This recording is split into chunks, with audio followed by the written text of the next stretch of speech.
درود بینندگان عزیز، تحولات توجیکستان و جهان را در برنامه اخباری آزادی منظورتان میکنیم. شالوی گلخوجه هستم. همراهتان. حالا مرور کوتاه به سرخطی موضوع امروز 4 نوامبر. پدر مدینه مامجونова که با سبب لط و کوب شدید بیش از 2 ماه در کما است میخواهد افراد گناهکار در شکنجه دخترش از روی عدالت جواب بدهند. کاش آنها هیچگاه دیگر یک لطف‌الله را در زندگیشان وان نخورند و روزی که به سر آنها آمد هیچگاه نمی آمد. روسیه در دوشنبه مرکزی آماده نمودن حجت‌های مجرم کاری به کشورش را تأسیس می‌دهد. تحلیلگران میگویند وقتی رسیده است که توجیکان باید به کشورهای غربی راه جویند.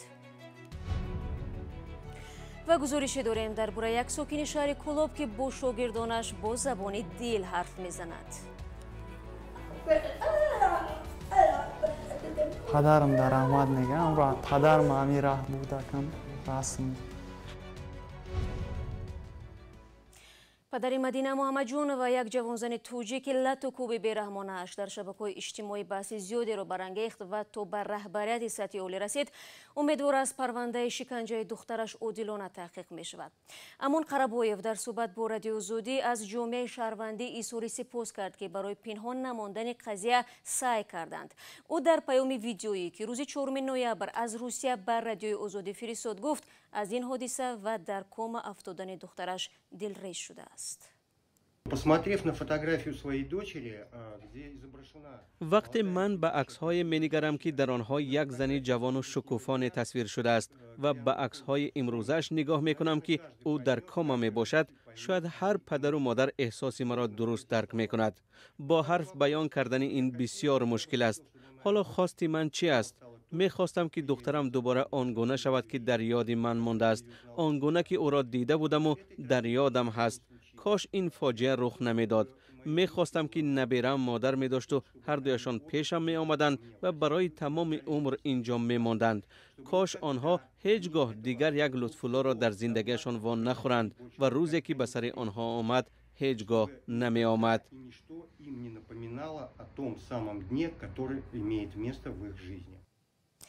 مدینه محمدجونova را که به سبب جنجال خانوادگی ماه اوگوست به حد لط و کوب کرده و آزار دادند که تاکنون در بیمارستان است و به هوش نآمده است.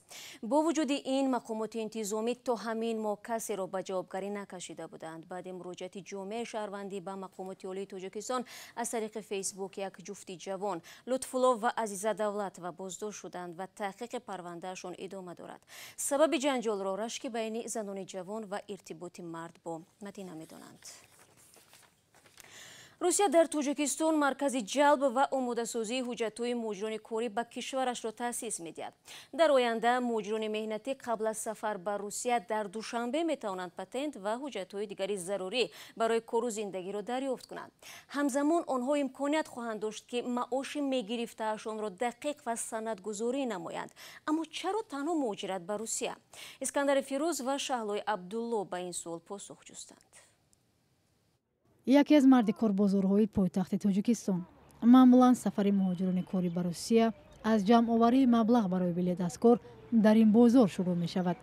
ولی تنها خرید بلیط مشکل اساسی برای مهاجران آینده نیست. آنها مجبورند در روسیه جای کار و زندگی و امکانی تهیه اسناد اجازه کار و اقامت را پیدا کنند. میگه میره به اونجا میگه خیلی اینا کارایان میگه بیا کارای میره در اونجا دیگه نمود کارای اینجا میگه بیو پاتین تا میکنم نسات پویز میکنم داکیمی تا میکنم میره میگه او کوی جای میبرد اونجا با میگه که نه داکیمی تانا ایسو بی اویل کتانا و شایسو مینوس میکنن میگیری اویل کت شاش ما با اونجا به هیچ کار همکنون روسیه در تاجیکستان مرکز جلب و آماده سازی اسناد مهاجران کاری را تأسیس می‌دهد. من بعد ساکنان تاجیکستان در دوشنبه با کارفرمایان روس قرارداد امضا کرده اجازه کار و اقامت در روسیه را پیدا می‌کنند. مقامات روسیه گفتند که از سال 2022 تا 2025 در ازبکستان و تاجیکستان و قرقیزستان مرکزهای جلب مهاجران کاری را تأسیس می‌دهد. خواهشمندان در این مرکزها می توانند از شرایط مهاجرت به روسیه آگاه شوند و کاردهندگان روس می توانند از میان آنها افراد صاحب اختصاص را انتخاب نمایند. اکنون می دانند که به کجا می روند، نزدیک کی می روند، کدام کاربر کار میکنند و قسمایی از نقطه نظری حقوقی آنها میتوانند شرطنامه بندند.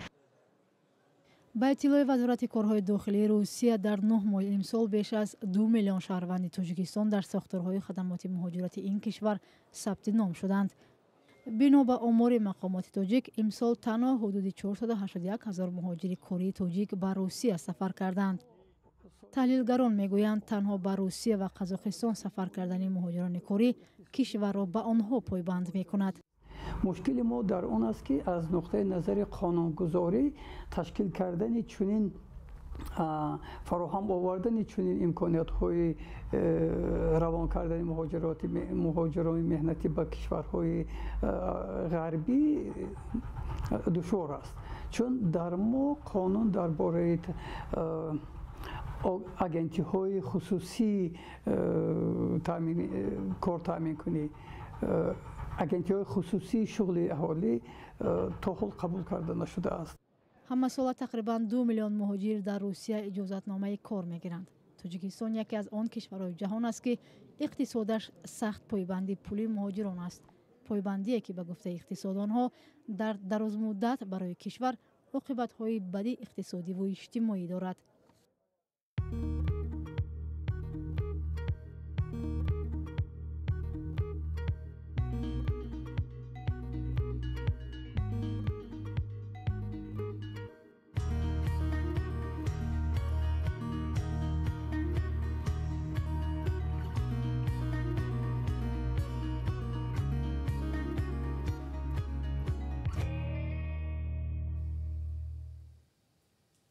شما برنامه خبری رادیو زودی رو تماشا دارید. مقامات تاجیک میگویند ویران کردن قاعده های حرکت در راه از سوی پیاده‌گردان به یک مسئله تشویش‌آور تبدیل یافته گاهی باعث صدمه‌های نقلیاتی مرگ‌آور نیز می‌شود. برای حل این مشکلات وکیلان پارلمان تاجیکستان از طرح قانون جانبداری نمودند که مجازات سخت‌تر را پیش بینی می‌کند. هرچند نه همه باور دارند که از راه جزا دادن این مشکلات حل خود را می‌یابد. برای صوفی و علیشیر ظریفی همین موضوع را پیگیری کردند. همه روزه ده‌ها نفر مثل این مرد این قطعه را عبور میکنند و جان خود و دیگران را زیر خطر میگذارند، در حالی که در 20 متر پایین‌تر چراغک راه و پیاده‌گرد وجود دارد که میتونند بدون مشکل توسط آن گذرند. ویران کردن قاعده‌های حرکت در راه از سوی پیاده‌گردان در همه قطعه‌های راه‌های شهر دوشنبه به یک امر معمولی تبدیل شده است. در بسیار مورد این عمل پیاده‌گردان باعث فاجعه‌ها و کشته شدن آدمان می‌شود.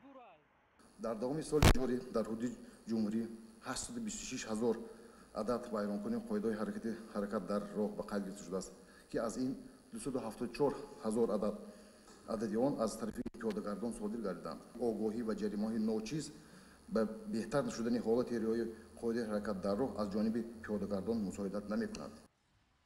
جزا برای قاعده ویرانکنی راه از طرف پیاده‌گردان تا کنون آگاهی یا جریمه در حجم 7 سومانی و 50 درم تا 60 سومانی بود. وکیلان پارلمان با وارد کردن تغییرات به کدکس حقوق ویرانکنی مأموری حجم جریمه چنین قاعده ویرانکنی برای پیاده‌گردان را تا 120 سومانی بالا برد. وکیلان بالا بردن حجم جریمه برای پیاده‌گردان را یکی از راه‌های کاهش دادن نقض قاعده‌های حرکت در راه می‌دانند، اما پیاده‌گردان و راننده‌ها در این مورد نظرهای مختلف دارند.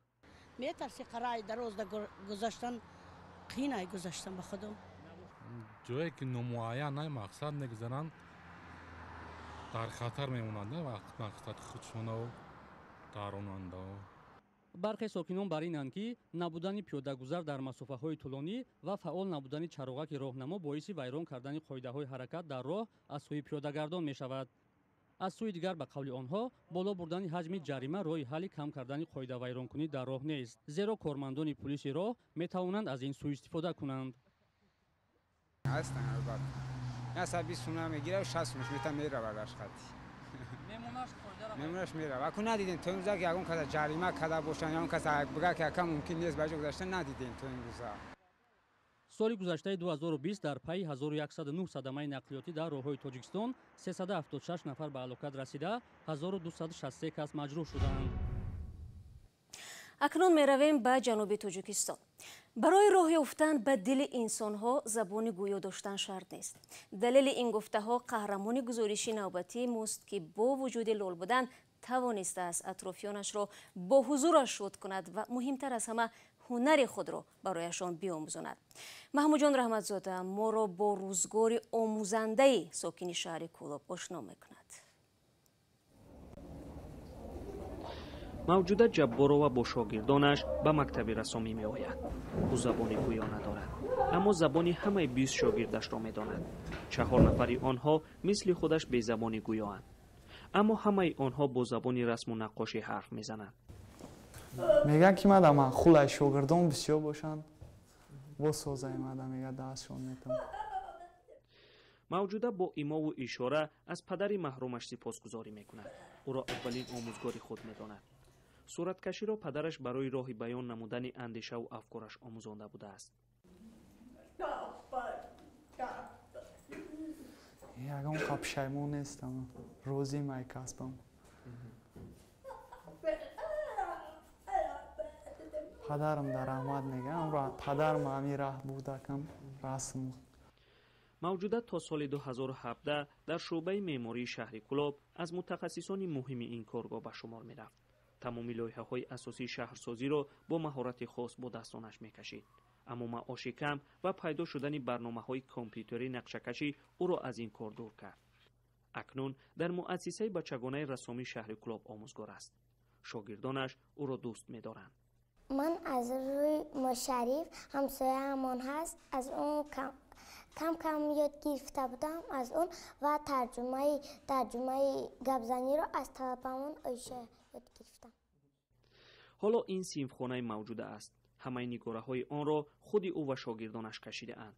عکس های را دیدن ممکن است که به گفته موجوده آنها سیاه نویسند و برای تازه نویس کردن آنها رنگ و بار زیادی لازم می شود که او توانی خریدن آنها را ندارد. رهبریت مؤسسه بچگانه رسامی شهر کولاب میگوید که از حساب مکتب برای موجوده کاری نکرده اند. اما در هر چاره‌بینی رهبریت شهر کولاب و بعضی مؤسسه ها به او و شاگردانش کمک میکنند. در حقیقتا مکتب رسامی بچگانه شهر کولاب یگان دستگیری تا حاضر کرده نتوانسته است. ما همین آشکارا بگیم همین چیزا که دستگیری کرده نتوانسته، نه که از مقامات حکومت شهر کولاب، حکومت شهر کولاب دستگیری می‌یابد. موجوده جبارова 47 سال دارد، اما شوهر نکرده است، ولی کودکان را دوست می‌دارد. تلاش می‌کند کودکان محروم از زبان گویا را پیدا کرده به مکتب رسامی آورد. می‌خواهد آنها زبانی تصویر داشته باشند و در آینده عذاب نکشند. هرچند از کاری آموزگاری 500 تومان معاش می‌گیرد، ولی این کار را می‌گوید که از صدق انجام می‌دهد. حالا او به جز رسامی، نقشه‌کشی و آموزگاری کاری چیوری هم انجام می‌دهد. او می‌گوید که در اول کارش قدر نمی‌شد، اکنون حس می‌کند که هنرش قدردانی می‌شود و از این حساب زندگیش را می‌چرخاند. محمود جان رحمتزاده، آزادی، کولاب. و یک خبر دیگر هم داریم. دادگاه در شهر چیمکент قزاقستان زنی را که یکی از شرکت‌های محلی را رهبری می‌کند برای قاچاق گاز مایع به تاجیکستان و ازبکستان مجازات کرده است. بنا به اطلاع رسانه‌های قزاقستان، تفتیشات معین کرده است که این زن 2 سال اخیر گاز مایع را بدون سند از شخصان معین نشده خریداری کرده به کشورهای همسایه انتقال می‌داده است. گفته می‌شود او بیش از 966 تن گاز را به مبلغ 340,000 دلار به ازبکستان و تاجیکستان غیر قانونی صادر کرده است. زن قزاق هنگام گذراندن گاز از مرز به کارمندان گمرک سندهای تقلبی نشان میداده است. بینندگان عزیز، فرصت برنامه اخباری آزادی اینجا به پایان میرسد. تشکر از یکایک شما که تا این لحظه ها با ما بودید. خبر گزارش‌های دیگر چون همیشه در سامانه رادیو آزادی زیر نشانی www.azadi.org گذاشته شدند. فراموش نکنید فردا همه شما را در برنامه سرخط رویدادها منتظرم. خود را احتیاط کنید و خدا نگهدار.